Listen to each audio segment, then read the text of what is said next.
कक्षा 10 वाले बच्चे ध्यान देंगे। कल मैंने आप लोगों को 2 पद का अध्ययन, सूरदास के पद के 2 पद को अध्ययन कराया था। आज उसी के आगे से पढ़ाऊँगा। लेकिन जैसा मैंने कल आपसे कहा था कि जो भी मैं पढ़ा रहा हूँ उसका आप लोग नोट्स बनाते चलिएगा, क्योंकि स्कूल खुलने के बाद जब आपकी पढ़ाई होगी उसके आगे से ही प्रारंभ की जाएगी, इसलिए इस बात का आप लोग विशेष ध्यान देंगे। तो तीसरा पद देखेंगे, किलकत कान्न गुटरवनि आवत, मणिमय कनक नंद के आंगन बिम्ब पकड़बै धावत, कबहु निरख हरि आपहु छाँव को कर सौ पकड़न चाहत, अकिल की हंसत राजत द्वैदतिया पुनि पुनित ही अवगाहत, कनक भूमि पर कर पग छाया यह उपमा इक राजती, करि करि प्रतिपद पति मणि वसुधा कमल बैठ की साजती, अब बाल दशा सुख निरक जसोदा पुनि पुनि नंद बुलावती, अचरा तर लय ढाकी सूर के प्रभु को दूध पियावती। ध्यान देंगे, यहाँ पर वात्सल्य रस सम्राट सूरदास जी कह रहे हैं कि किलकत मतलब किलकारियाँ मारते हुए, घुटनों के बल आवत में चले आ रहे हैं। कहना मतलब श्री कृष्ण, यानी कि श्री कृष्ण किलकारियाँ मारते हुए घुटनों के बल चले आ रहे हैं। अब मणिमय, मणिमय मतलब मणि, कनक मतलब सोना, नंद जी के मणियों और सोने से युक्त भूमि पर बिमता अपनी छाया को देखकर उसे पकड़ने के लिए दौड़ रहे हैं। श्री कृष्ण नंद जी के मणियों और सोने से युक्त आंगन में अपनी ही छाया को देख करके उसे पकड़ने के लिए दौड़ रहे हैं। कबहु निरख हरि आपहु छाँव को कर सो पकड़न चाहत, कभी श्री कृष्ण अपनी ही छाया को देखकर, कभी श्री कृष्ण अपनी ही छाया को देखकर कर सौ पकड़न चाहत, कर मतलब हाथों से, उसे अपने हाथों से पकड़ना चाहते हैं। अकिल की हसत राजत द्वैदतिया पुनि पुनिति अवगाहत, जब वो किलकारियाँ मार करके हंसते हैं, जब वो किलकारियाँ मार करके हंसते हैं तो उनके दांतों की जो दोनों पंक्तियां हैं वो अत्यधिक सुशोभित होती हुई दिखलाई देती हैं। अब पुनि पुनित ही अवगाहत, और उसी क्रम में अवगाहत में स्नान, वह स्नान भी कर लेते हैं, और उसी क्रम में वह धीरे धीरे स्नान भी कर लेते हैं। कनक भूमि पर कर पग छाया यह उपमा एक राजती, जब श्री कृष्ण नंद जी के सोने युक्त भूमि पर, जब श्री कृष्ण के नंद जी के सोने से युक्त भूमि पर कर पग, उनके हाथों और पैरों की छाया पड़ती है, जब श्री कृष्ण के हाथ और पैरों की छाया नंद जी के सोने से युक्त भूमि पर पड़ती है, तो ये जो उपमा है वह अधिक सुशोभित होती हुई दिखलाई देती है। तो ये जो उपमा है वह अधिक सुशोभित होती हुई दिखलाई देती है। और करि करि प्रतिपदि पद मणि वसुधा कमल बैठ की साजती, और वह उनके हाथों और पैरों की जो छाया है जब धरती पे पड़ती है, जब उनके हाथों और पैरों की जो छाया है जब पृथ्वी पे पड़ती है, तो वह देखने में ऐसी लगती है जैसे कि कमल बैठ की साजती, जिस पृथ्वी ने कमल रूपी बिछाने को श्री कृष्ण को बैठने के लिए बिछा दिया है। देखने में ऐसी लगती है जैसे कि पृथ्वी ने कमल रूपी बिछाने को श्री कृष्ण को बैठने के लिए बिछा दिया है। अब बाल दशा सुख निरक जसोदा पुनि पुनि नंद बुलावती, अपने पुत्र की इस दशा को देख करके माता यशोदा, अपने पुत्र की इस दशा को देख करके, इस सुख को देख करके माता यशोदा बार बार नंद जी को अपने पास बुलाती हैं, और अंत में अचरा तरले ढाक सूर्य के प्रभु को दूध पियाती, और अंत में अपने आंचल से ढक करके सूर्य के प्रभु था श्री कृष्ण जी को माता यशोदा दूध पिलाने लगती हैं। और अंत में माता यशोदा सूरदास जी के प्रभु था श्री कृष्ण को अपने आंचल के तले ढक करके उन्हें दूध पिलाने लगती हैं। एक बार फिर से ध्यान देंगे आप लोग। यहाँ पर वात्सल्य सम्राट सूरदास जी कह रहे हैं कि श्री कृष्ण किलकारियां मारते हुए घुटनों के बल चले आ रहे हैं। वे नंद जी के मड़ियों और सोने से युक्त आंगन में अपनी ही छाया को पकड़ने के लिए इधर से उधर दौड़ रहे हैं।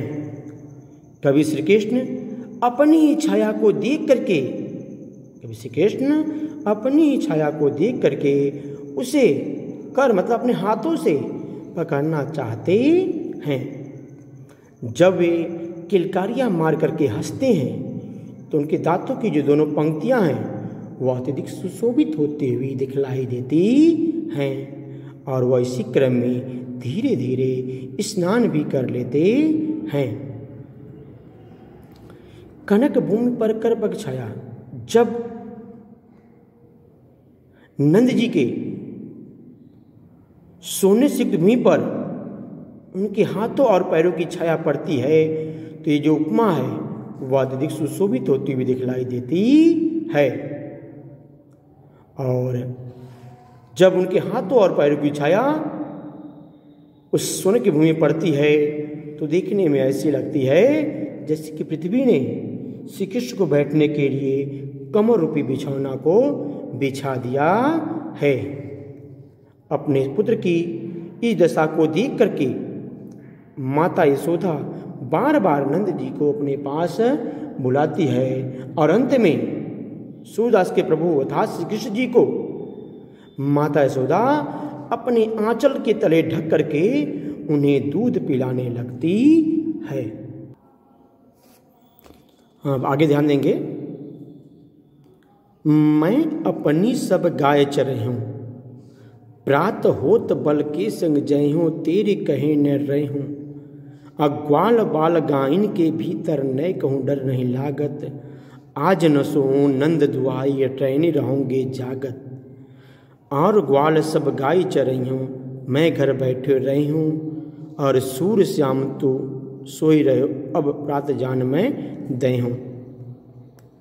किसमें सूरदास जी ने श्री कृष्ण के हठ धर्मिता या हठ के जो स्वभाव है, जो जिद्दीपन का जो स्वभाव है, उसी का यहाँ पर वर्णन करने का प्रयास कर रहे हैं। और करते हुए कह रहे हैं श्री कृष्ण अपनी माता से कहते हैं कि मैं अपनी सब गाय चरे हूँ, ऐ माँ मैं भी अन्य ग्वाल बालाओं के साथ अपनी गायों को चराने जाऊंगा। अब प्रात होत बल के संग जई हूँ, तेरे कहे न रहे हूँ। सुबह होते ही मैं अन्य ग्वाल बालाओं के साथ अपनी गायों को लेकर के जंगल में उन्हें चराने के लिए चला जाऊंगा। तेरे कहने पर भी मैं रुकने वाला नहीं हूं, क्योंकि ग्वाल बाल गायन के भीतर न कहूँ डर नहीं लागत। ग्वाल बाल और गायों के भीतर मुझे जरा सा भी डर नहीं लगता। ऐ माँ ग्वाल बाल और गायों के भीतर जब तक मैं रहता हूँ जरा सा भी डर नहीं लगता। आज न सोऊं नंद दुहाई रहने रहूंगे जागत। हे माँ आज मैं अपने पिता की सौगंध खा के कहता हूँ आज रात भर सोऊंगा नहीं, बल्कि पूरी रात भर जागता रहूंगा।